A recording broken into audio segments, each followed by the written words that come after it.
Hello అండి. మొన్న Satvik Reddy birthday రోజే మా ఇంటి ముందు సురేష్ మౌనిక వాళ్ళ వెడ్డింగ్ యానివర్సరీ కూడా ఉండే.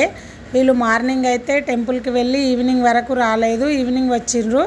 వీళ్ళు వచ్చేసరికి ఇక్కడ సాత్విక్ రెడ్డి బర్త్డే సెలబ్రేషన్ అయితే జరుగుతుంది. వీళ్ళ సెలబ్రేషన్ కూడా మేము అందులోనే చేద్దామని ముందే ప్లాన్ చేసినాం అన్నమాట. వింటూ బర్త్డే అయిపోగానే పిల్లలు వెళ్ళి ఇట్లా కేక్ తీసుకొచ్చి వాళ్ళకు సర్ప్రైజ్ చేద్దామని ఇట్లా వాళ్ళని పిలిచి మరి కేక్ కటింగ్ అయితే చేపిస్తున్నారు. మా దగ్గర ఎప్పటికి ఇట్లనే చేసుకుంటుంటారు. ఎవరి యానివర్సరీ ఉన్నా, ఎవరి పిల్లల బర్త్డేస్ ఉన్నా అందరూ కలిసి ఇట్లా మంచిగా సెలబ్రేట్ చేసుకుంటారు అనమాట. వాళ్ళు అప్పుడే వచ్చేసిర్రు కాబట్టి ఊరి నుండి వచ్చేసి వింటూ బర్త్డే కానీ వచ్చిండ్రు. వాళ్ళకి తెలియదు, ఇంట్లోకి వచ్చే వరకు కూడా తెలియదు వాళ్ళ సెలబ్రేషన్ కూడా ఇక్కడనే చేస్తున్నామని. మొత్తం మీద వాళ్ళని పిలిచి ఇట్లా కేక్ అయితే కట్ చేపిస్తున్నాము. చాలా అంటే చాలా బాగా అనిపిస్తుంది. మా గల్లీలో అయితే మేమైతే ఇట్లనే అందరం ఒకే కుటుంబం లాగా కలిసిమెలిసి ఎంజాయ్ చేసుకుంటాము. ఏది ఉన్నా కూడా ఇట్లా మేమైతే చాలా సంతోషంగా హ్యాపీగా అయితే ఎంజాయ్ చేసుకుంటాం అన్నమాట.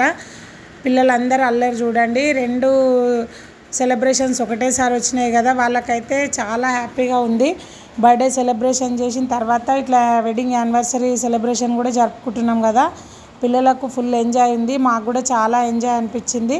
ఇక్కడ కేక్ కటింగ్ అయితే అయిపోయింది. మేమందరం అయితే కేక్ తినిపించినాము మౌనికకు, సురేష్కి.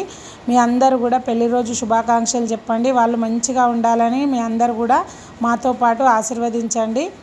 ఇక్కడ చూడండి, వీళ్ళు అల్లరి చూడండి, చాలా అల్లరి చేస్తారండి. మా కాలనీలో అందరూ కూడా ఇట్లనే ఉంటారు.